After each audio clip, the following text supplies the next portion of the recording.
Shri Guru Charitra, Chapter 5, Birth of Sripada Shri Vallabha.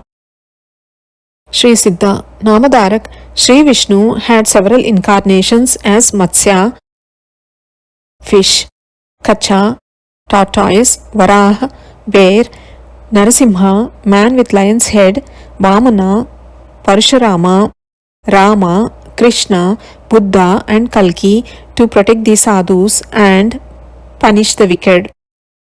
Bhagirath did his utmost to bring the Ganges on the earth for the salvation of his forefathers, the Sagar kings. Similarly, a Brahmin woman worshipped Sri Dattatreya and hence Sri Dattatreya took birth from her womb.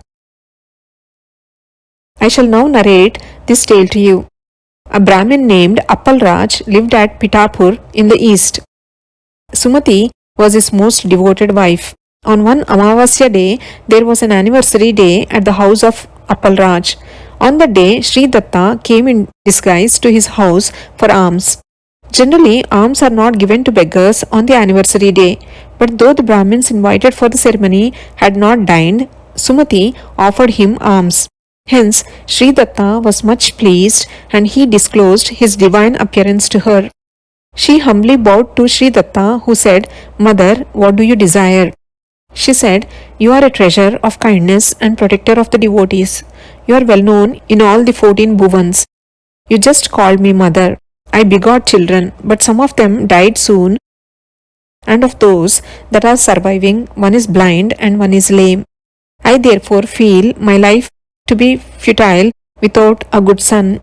I wish I should have a son who would be world famous and learned like yourself. Will you fulfill the desire of mine?" Sri Datta said, "You will have a son well known in Kali Yuga. You abide by his wishes. He will be learned. He will fulfill all your desires." Saying this, Sri Datta disappeared. Sumati told this to her husband. He too was much pleased. Both believed that Sri Datta himself will come to their home in the form of a child. The husband said, "Sri Datta lives at Mahur and Kolhapur. He comes in the mendicant's form daily for alms at midday. You should always give him alms." Sumati told her husband that she had offered alms to Sri Datta that day even before the Brahmins invited for performing the Shraddha had dined. The husband said, "You did very well. My forefathers will be more satisfied as Sri Datta himself has taken alms today. As you have obtained blessings from him, you will surely get a son. You need not worry." Thus, they were passing their time with pleasure. Sumati became pregnant. After the full period of 9 months, she gave birth to a son. Brahmins foretold that this child will be a great guru and an ascetic. Thinking him to be an incarnation of Sri Datta, he was called after one of Datta's name, Sripada.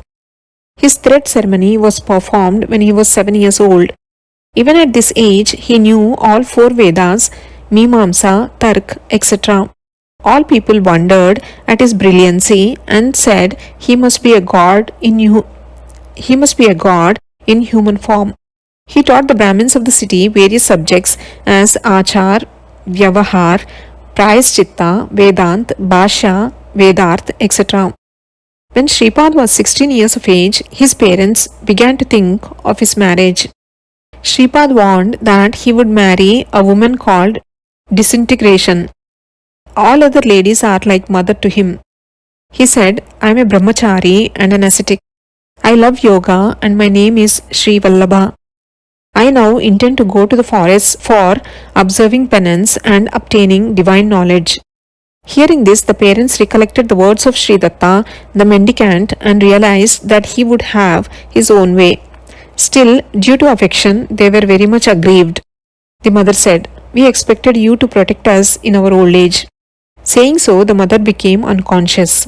Sripad consoled her and said, "Do not be anxious. I shall give you what you wish. Believe in me and live happily."